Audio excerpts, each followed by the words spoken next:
Paper 158, The Mount of Transfiguration. It was near sundown on Friday afternoon, August 12, A 29, when Jesus and his associates reached the foot of Mount Hermon, near the very place where the lad Tiglath once waited while the Master ascended the mountain alone to settle the spiritual destinies of Urantia and technically to terminate the Lucifer rebellion. And here they sojourned for 2 days in spiritual preparation for the events so soon to follow. In a general way, Jesus knew beforehand what was to transpire on the mountain, and he much desired that all his apostles might share this experience. It was to fit them for this revelation of himself that he tarried with them at the foot of the mountain. But they could not attain those spiritual levels which would justify their exposure to the full experience of the visitation of the celestial beings so soon to appear on earth. And since he could not take all of his associates with him, he decided to take only the 3 who were in the habit of accompanying him on such special vigils. Accordingly, only Peter, James, and John shared even a part of this unique experience with the Master. The Transfiguration. Early on the morning of Monday, August 15, Jesus and the 3 apostles began the ascent of Mount Hermon, and this was 6 days after the memorable noontide confession of Peter by the roadside under the mulberry trees. Jesus had been summoned to go up on the mountain, apart by himself, for the transaction of important matters having to do with the progress of his bestowal in the flesh, as this experience was related to the universe of his own creation. It is significant that this extraordinary event was timed to occur while Jesus and the apostles were in the lands of the Gentiles, and that it actually transpired on a mountain of the Gentiles. They reached their destination about halfway up the mountain, shortly before noon, and while eating lunch, Jesus told the 3 apostles something of his experience in the hills to the east of Jordan shortly after his baptism, and also some more of his experience on Mount Hermon in connection with his former visit to this lonely retreat. When a boy, Jesus used to ascend the hill near his home and dream of the battles which had been fought by the armies of empires on the plain of Esdraelon. Now he ascended Mount Hermon to receive the endowment which was to prepare him to descend upon the plains of the Jordan to enact the closing scenes of the drama of his bestowal on Urantia. The Master could have relinquished the struggle this day on Mount Hermon and returned to his rule of the universe domains, but he not only chose to meet the requirements of his order of divine sonship embraced in the mandate of the eternal Son on Paradise, but he also elected to meet the last and full measure of the present will of his Paradise Father. On this day in August, 3 of his apostles saw him decline to be invested with full universe authority. They looked on in amazement as the celestial messengers departed, leaving him alone to finish out his earth life as the Son of Man and the Son of God. The faith of the apostles was at a high point at the time of the feeding of the 5,000, and then it rapidly fell almost to 0.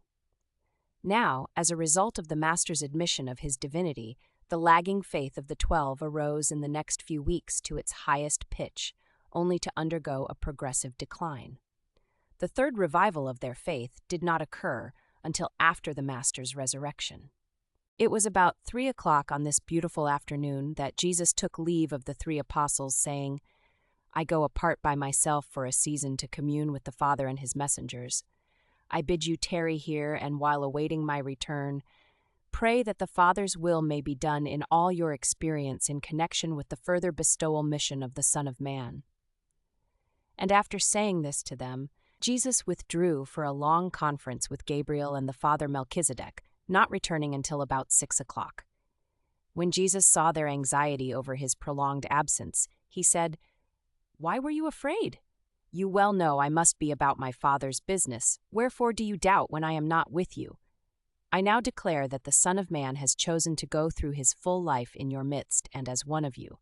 Be of good cheer. I will not leave you until my work is finished." As they partook of their meager evening meal, Peter asked the Master, "How long do we remain on this mountain away from our brethren?" And Jesus answered, "Until you shall see the glory of the Son of Man, and know that whatsoever I have declared to you is true." And they talked over the affairs of the Lucifer rebellion, while seated about the glowing embers of their fire, until darkness drew on, and the apostles' eyes grew heavy, for they had begun their journey very early that morning. When the three had been fast asleep for about half an hour, they were suddenly awakened by a nearby crackling sound, and much to their amazement and consternation, on looking about them, they beheld Jesus in intimate converse with two brilliant beings clothed in the habiliments of the light of the celestial world. And Jesus' face and form shone with the luminosity of a heavenly light. These three conversed in a strange language, but from certain things said, Peter erroneously conjectured that the beings with Jesus were Moses and Elijah. In reality, they were Gabriel and the father Melchizedek. The physical controllers had arranged for the apostles to witness this scene because of Jesus' request. The three apostles were so badly frightened that they were slow in collecting their wits. But Peter, who was first to recover himself, said, as the dazzling vision faded from before them and they observed Jesus standing alone, "Jesus, Master, it is good to have been here. We rejoice to see this glory. We are loath to go back down to the inglorious world. If you are willing, let us abide here, and we will erect 3 tents, one for you, one for Moses, and one for Elijah." And Peter said this because of his confusion and because nothing else came into his mind at just that moment. While Peter was yet speaking, a silvery cloud drew near and overshadowed the 4 of them. The apostles now became greatly frightened, and as they fell down on their faces to worship, they heard a voice, the same that had spoken on the occasion of Jesus' baptism, say, "This is my beloved Son, give heed to him." And when the cloud vanished, again was Jesus alone with the 3, and he reached down and touched them, saying, "Arise and be not afraid. You shall see greater things than this." But the apostles were truly afraid. They were a silent and thoughtful trio as they made ready to descend the mountain shortly before midnight. Coming down the mountain, for about half the distance down the mountain, not a word was spoken. Jesus then began the conversation by remarking, "Make certain that you tell no man, not even your brethren, what you have seen and heard on this mountain until the Son of Man has risen from the dead." The 3 apostles were shocked and bewildered by the Master's words, "until the Son of Man has risen from the dead." They had so recently reaffirmed their faith in him as the Deliverer, the Son of God, and they had just beheld him transfigured in glory before their very eyes, and now he began to talk about rising from the dead. Peter shuddered at the thought of the Master's dying. It was too disagreeable an idea to entertain, and fearing that James or John might ask some question relative to this statement, he thought best to start up a diverting conversation, and not knowing what else to talk about, gave expression to the first thought coming into his mind, which was, "Master, why is it that the scribes say that Elijah must first come before the Messiah shall appear?" And Jesus, knowing that Peter sought to avoid reference to his death and resurrection, answered, "Elijah indeed comes first to prepare the way for the Son of Man, who must suffer many things and finally be rejected. But I tell you that Elijah has already come, and they received him not, but did to him whatsoever they willed." And then did the 3 apostles perceive that he referred to John the Baptist as Elijah. Jesus knew that, if they insisted on regarding him as the Messiah, then must John be the Elijah of the prophecy. Jesus enjoined silence about their observation of the foretaste of his post-resurrection glory, because he did not want to foster the notion that, being now received as the Messiah, he would in any degree fulfill their erroneous concepts of a wonder-working deliverer. Although Peter, James, and John pondered all this in their minds, they spoke not of it to any man until after the Master's resurrection. As they continued to descend the mountain, Jesus said to them, "You would not receive me as the Son of Man. Therefore have I consented to be received in accordance with your settled determination. But, mistake not, the will of my Father must prevail. If you thus choose to follow the inclination of your own wills, you must prepare to suffer many disappointments and experience many trials. But the training which I have given you should suffice to bring you triumphantly through even these sorrows of your own choosing." Jesus did not take Peter, James, and John with him up to the Mount of the Transfiguration because they were in any sense better prepared than the other apostles to witness what happened, or because they were spiritually more fit to enjoy such a rare privilege. Not at all. He well knew that none of the 12 were spiritually qualified for this experience. Therefore, did he take with him only the 3 apostles who were assigned to accompany him at those times when he desired to be alone, to enjoy solitary communion. Meaning of the Transfiguration. That which Peter, James, and John witnessed on the Mount of Transfiguration was a fleeting glimpse of a celestial pageant which transpired that eventful day on Mount Hermon. The Transfiguration was the occasion of, number 1, the acceptance of the fullness of the bestowal of the incarnated life of Michael on Urantia by the Eternal Mother Son of Paradise. As far as concerned the requirements of the Eternal Son, Jesus had now received assurance of their fulfillment. And Gabriel brought Jesus that assurance. Number 2, the testimony of the satisfaction of the infinite Spirit as to the fullness of the Urantia bestowal in the likeness of mortal flesh. The universe representative of the infinite Spirit, the immediate associate of Michael on Salvington and his ever-present co-worker, on this occasion spoke through the Father Melchizedek. Jesus welcomed this testimony regarding the success of his earth mission presented by the messengers of the Eternal Son and the Infinite Spirit. But he noted that his Father did not indicate that the Urantia bestowal was finished. Only did the unseen presence of the Father bear witness through Jesus' personalized adjuster, saying, "This is my beloved Son, give heed to him." And this was spoken in words to be heard also by the 3 apostles. After this celestial visitation, Jesus sought to know his Father's will and decided to pursue the mortal bestowal to its natural end. This was the significance of the Transfiguration to Jesus. To the 3 apostles, it was an event marking the entrance of the Master upon the final phase of his earth career as the Son of God and the Son of Man.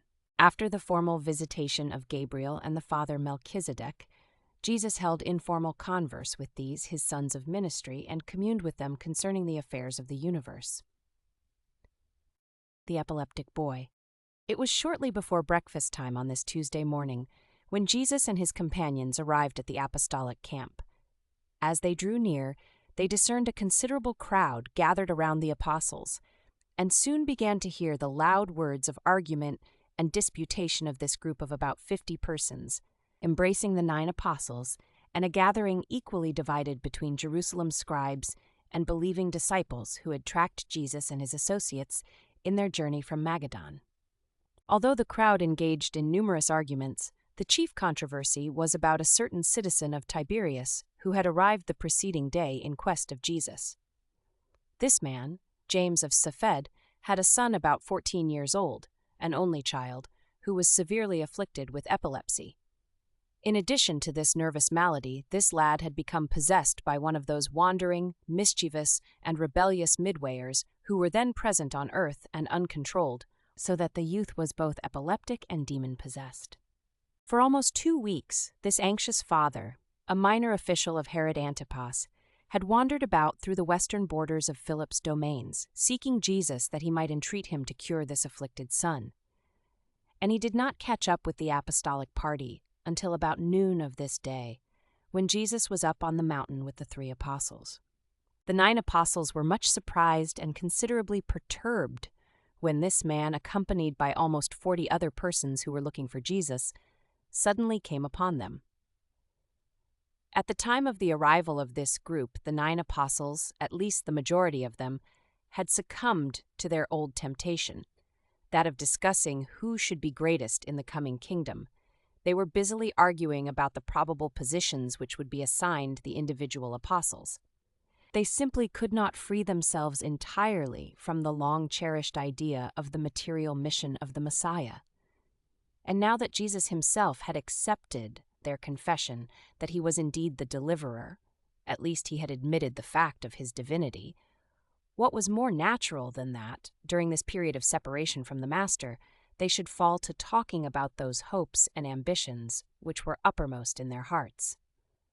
And they were engaged in these discussions when James of Cephed and his fellow seekers after Jesus came upon them. Andrew stepped up to greet this father and his son, saying, "Whom do you seek?" Said James, "My good man, I search for your master. I seek healing for my afflicted son. I would have Jesus cast out this devil that possesses my child." And then the father proceeded to relate to the apostles how his son was so afflicted that he had many times almost lost his life as a result of these malignant seizures. As the apostles listened, Simon Zelotes and Judas Iscariot stepped into the presence of the Father, saying, "We can heal him. You need not wait for the Master's return. We are ambassadors of the kingdom. No longer do we hold these things in secret. Jesus is the deliverer, and the keys of the kingdom have been delivered to us." By this time, Andrew and Thomas were in consultation at one side. Nathanael and the others looked on in amazement. They were all aghast at the sudden boldness, if not presumption, of Simon and Judas. Then said the Father, "If it has been given you to do these works, I pray that you will speak those words which will deliver my child from this bondage." Then Simon stepped forward, and placing his hand on the head of the child, looked directly into his eyes and commanded, "Come out of him, you unclean spirit. In the name of Jesus, obey me." But the lad had only a more violent fit, while the scribes mocked the apostles in derision, and the disappointed believers suffered the taunts of these unfriendly critics. Andrew was deeply chagrined at this ill-advised effort and its dismal failure. He called the apostles aside for conference and prayer. After this season of meditation, feeling keenly the sting of their defeat and sensing the humiliation resting upon all of them, Andrew sought, in a second attempt, to cast out the demon, but only failure crowned his efforts. Andrew frankly confessed defeat and requested the Father to remain with them overnight or until Jesus' return, saying, "Perhaps this sort goes not out except by the Master's personal command." And so, while Jesus was descending the mountain with the exuberant and ecstatic Peter, James, and John, their 9 brethren likewise were sleepless in their confusion and downcast humiliation. They were a dejected and chastened group. But James of Saphed would not give up. Although they could give him no idea as to when Jesus might return, he decided to stay on until the Master came back. Jesus heals the boy. As Jesus drew near, the 9 apostles were more than relieved to welcome him, and they were greatly encouraged to behold the good cheer and unusual enthusiasm which marked the countenances of Peter, James, and John. They all rushed forward to greet Jesus and their 3 brethren.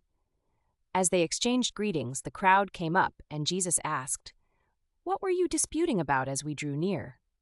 But before the disconcerted and humiliated apostles could reply to the Master's question, the anxious father of the afflicted lad stepped forward and, kneeling at Jesus' feet, said, "Master, I have a son, an only child, who is possessed by an evil spirit. Not only does he cry out in terror, foam at the mouth, and fall like a dead person at the time of seizure, but oftentimes this evil spirit which possesses him rends him in convulsions and sometimes has cast him into the water and even into the fire. With much grinding of teeth and as a result of many bruises, my child wastes away. His life is worse than death. His mother and I are of a sad heart and a broken spirit. About noon yesterday, seeking for you, I caught up with your disciples, and while we were waiting, your apostles sought to cast out this demon. But they could not do it. And now, Master, will you do this for us? Will you heal my son?" When Jesus had listened to this recital, he touched the kneeling father and bade him rise while he gave the nearby apostles a searching survey. Then said Jesus to all those who stood before him, "O faithless and perverse generation, how long shall I bear with you? How long shall I be with you? How long ere you learn that the works of faith come not forth at the bidding of doubting unbelief?" And then, pointing to the bewildered father, Jesus said, "Bring hither your son." And when James had brought the lad before Jesus, he asked, "How long has the boy been afflicted in this way?" The father answered, "Since he was a very young child." And as they talked, the youth was seized with a violent attack and fell in their midst, gnashing his teeth and foaming at the mouth. After a succession of violent convulsions, he lay there before them as one dead. Now did the father again kneel at Jesus' feet while he implored the Master, saying, "If you can cure him, I beseech you to have compassion on us and deliver us from this affliction." And when Jesus heard these words, he looked down into the father's anxious face, saying, "Question not my Father's power of love, only the sincerity and reach of your faith. All things are possible to him who really believes." And then James of Saphed spoke those long-to-be-remembered words of commingled faith and doubt. "Lord, I believe. I pray you help my unbelief." When Jesus heard these words, he stepped forward and, taking the lad by the hand, said, "I will do this in accordance with my Father's will and in honor of living faith. My son, arise, come out of him, disobedient spirit, and go not back into him." And placing the hand of the lad in the hand of the father, Jesus said, "Go your way. The Father has granted the desire of your soul." And all who were present, even the enemies of Jesus, were astonished at what they saw. It was indeed a disillusionment for the three apostles who had so recently enjoyed the spiritual ecstasy of the scenes and experiences of the Transfiguration, so soon to return to this scene of the defeat and discomfiture of their fellow apostles. But it was ever so with these 12 ambassadors of the kingdom. They never failed to alternate between exaltation and humiliation in their life experiences. This was a true healing of a double affliction, a physical ailment and a spirit malady, and the lad was permanently cured from that hour. When James had departed with his restored son, Jesus said, "We go now to Caesarea Philippi. Make ready at once." And they were a quiet group as they journeyed southward while the crowd followed on behind. In Celsus Garden, they remained overnight with Celsus, and that evening in the garden, after they had eaten and rested, the 12 gathered about Jesus, and Thomas said, "Master, while we who tarried behind still remain ignorant of what transpired up on the mountain, and which so greatly cheered our brethren who were with you, we crave to have you talk with us concerning our defeat, and instruct us in these matters, seeing that those things which happened on the mountain cannot be disclosed at this time." And Jesus answered Thomas, saying, "Everything which your brethren heard on the mountain shall be revealed to you in due season. But I will now show you the cause of your defeat in that which you so unwisely attempted. While your master and his companions, your brethren, ascended yonder mountain yesterday to seek for a larger knowledge of the Father's will and to ask for a richer endowment of wisdom, effectively to do that divine will, you who remained on watch here, with instructions to strive to acquire the mind of spiritual insight, and to pray with us for a fuller revelation of the Father's will, failed to exercise the faith at your command, but instead yielded to the temptation and fell into your old evil tendencies to seek for yourselves preferred places in the kingdom of heaven, the material and temporal kingdom which you persist in contemplating. And you cling to these erroneous concepts in spite of the reiterated declaration that my kingdom is not of this world. No sooner does your faith grasp the identity of the Son of Man than your selfish desire for worldly preferment creeps back upon you, and you fall to discussing among yourselves as to who should be greatest in the kingdom of heaven, a kingdom which, as you persist in conceiving it, does not exist, nor ever shall. Have not I told you that he who would be greatest in the kingdom of my Father's spiritual brotherhood must become little in his own eyes and thus become the server of his brethren? Spiritual greatness consists in an understanding love that is godlike, and not in an enjoyment of the exercise of material power for the exaltation of self. In what you attempted, in which you so completely failed, your purpose was not pure. Your motive was not divine. Your ideal was not spiritual. Your ambition was not altruistic. Your procedure was not based on love, and your goal of attainment was not the will of the Father in heaven. How long will it take you to learn that you cannot time-shorten the course of established natural phenomena except when such things are in accordance with the Father's will? Nor can you do spiritual work in the absence of spiritual power. And you can do neither of these, even when their potential is present, without the existence of that third and essential human factor, the personal experience of the possession of living faith. Must you always have material manifestations as an attraction for the spiritual realities of the kingdom? Can you not grasp the spirit significance of my mission without the visible exhibition of unusual works? When can you be depended upon to adhere to the higher and spiritual realities of the kingdom, regardless of the outward appearance of all material manifestations? When Jesus had thus spoken to the 12, he added, "And now go to your rest, for on the morrow we return to Magadan, and there take counsel concerning our mission to the cities and villages of the Decapolis. And in the conclusion of this day's experience, let me declare to each of you that which I spoke to your brethren on the mountain, and let these words find a deep lodgment in your hearts. the Son of Man now enters upon the last phase of the bestowal. We are about to begin those labors which shall presently lead to the great and final testing of your faith and devotion when I shall be delivered into the hands of the men who seek my destruction. And remember what I am saying to you. The Son of Man will be put to death, but he shall rise again." They retired for the night, sorrowful. They were bewildered. They could not comprehend these words. And while they were afraid to ask aught concerning what he had said, they did recall all of it subsequent to his resurrection. Peter's protest. Early this Wednesday morning, Jesus and the 12 departed from Caesarea Philippi for Magadan Park near Bethsaida Julius.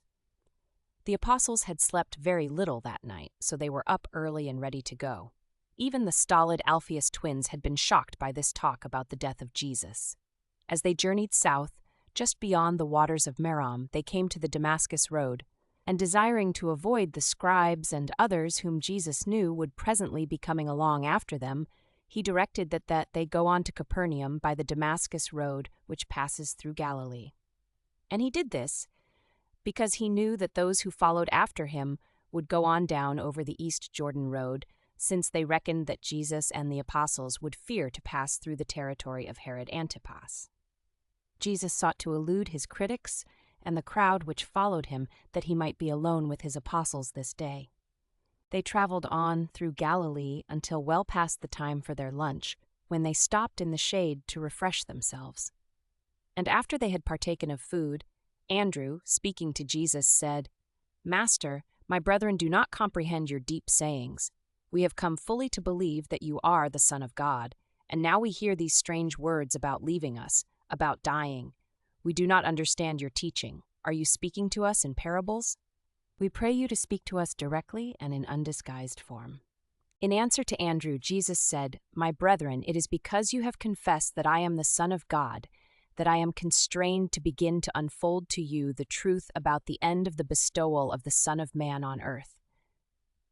You insist on clinging to the belief that I am the Messiah, and you will not abandon the idea that the Messiah must sit upon a throne in Jerusalem. Wherefore do I persist in telling you that the Son of Man must presently go to Jerusalem, suffer many things, be rejected by the scribes, the elders, and the chief priests, and after all this be killed and raised from the dead. And I speak not a parable to you, I speak the truth to you, that you may be prepared for these events when they suddenly come upon us." And while he was yet speaking, Simon Peter, rushing impetuously toward him, laid his hand upon the Master's shoulder and said, "Master, be it far from us to contend with you, but I declare that these things shall never happen to you." Peter spoke thus because he loved Jesus.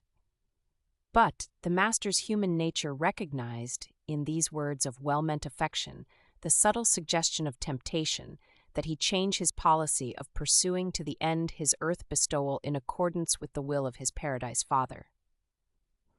And it was because he detected the danger of permitting the suggestions of even his affectionate and loyal friends to dissuade him, that he turned upon Peter and the other apostles, saying, "Get you behind me, you savor of the spirit of the adversary, the tempter. When you talk in this manner, you are not on my side, but rather on the side of our enemy. In this way do you make your love for me a stumbling block to my doing the Father's will. Mind not the ways of men, but rather the will of God." After they had recovered from the first shock of Jesus' stinging rebuke, and before they resumed their journey, the Master spoke further. "If any man would come after me, let him disregard himself, take up his responsibilities daily, and follow me. For whosoever would save his life selfishly shall lose it, but whosoever loses his life for my sake and the gospel's shall save it. What does it profit a man to gain the whole world and lose his own soul? What would a man give in exchange for eternal life? Be not ashamed of me and my words in this sinful and hypocritical generation, even as I will not be ashamed to acknowledge you when in glory I appear before my Father in the presence of all the celestial hosts. Nevertheless, many of you now standing before me shall not taste death till you see this kingdom of God come with power." And thus did Jesus make plain to the 12 the painful and conflicting path which they must tread if they would follow him. What a shock these words were to these Galilean fishermen, who persisted in dreaming of an earthly kingdom with positions of honor for themselves. but their loyal hearts were stirred by this courageous appeal, and not one of them was minded to forsake him. Jesus was not sending them alone into the conflict. He was leading them. He asked only that they bravely follow. Slowly, the 12 were grasping the idea that Jesus was telling them something about the possibility of his dying. They only vaguely comprehended what he said about his death, while his statement about rising from the dead utterly failed to register in their minds. As the days passed, Peter, James, and John, recalling their experience upon the Mount of the Transfiguration, arrived at a fuller understanding of certain of these matters. In all the association of the 12 with their Master, only a few times did they see that flashing eye and hear such swift words of rebuke as were administered to Peter and the rest of them on this occasion. Jesus had always been patient with their human shortcomings, but not so when faced by an impending threat against the program of implicitly carrying out his Father's will regarding the remainder of his earth career. The apostles were literally stunned. They were amazed and horrified. They could not find words to express their sorrow. Slowly, they began to realize what the Master must endure and that they must go through these experiences with him. But they did not awaken to the reality of these coming events until long after these early hints of the impending tragedy of his latter days. In silence, Jesus and the 12 started for their camp at Magadan Park, going by way of Capernaum. As the afternoon wore on, though they did not converse with Jesus, they talked much among themselves while Andrew talked with the Master. At Peter's house, entering Capernaum at twilight, they went by unfrequented thoroughfares directly to the home of Simon Peter for their evening meal. While David Zebedee made ready to take them across the lake, they lingered at Simon's house, and Jesus, looking up at Peter and the other apostles, asked, "As you walked along together this afternoon, what was it that you talked about so earnestly among yourselves?" The apostles held their peace because many of them had continued the discussion begun at Mount Hermon as to what positions they were to have in the coming kingdom, who should be the greatest, and so on. Jesus, knowing what it was that occupied their thoughts that day, beckoned to one of Peter's little ones, and, setting the child down among them, said, "Verily, verily, I say to you, except you turn about and become more like this child, you will make little progress in the kingdom of heaven. Whosoever shall humble himself and become as this little one, the same shall become greatest in the kingdom of heaven. And whoso receives such a little one receives me, and they who receive me receive also him who sent me. If you would be first in the kingdom, seek to minister these good truths to your brethren in the flesh. But whosoever causes one of these little ones to stumble, it would be better for him if a millstone were hanged about his neck and he were cast into the sea.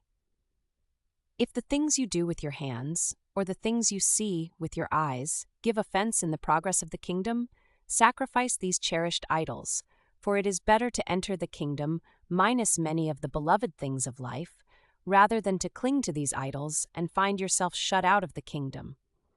But most of all, see that you despise not one of these little ones, for their angels do always behold the faces of the heavenly hosts."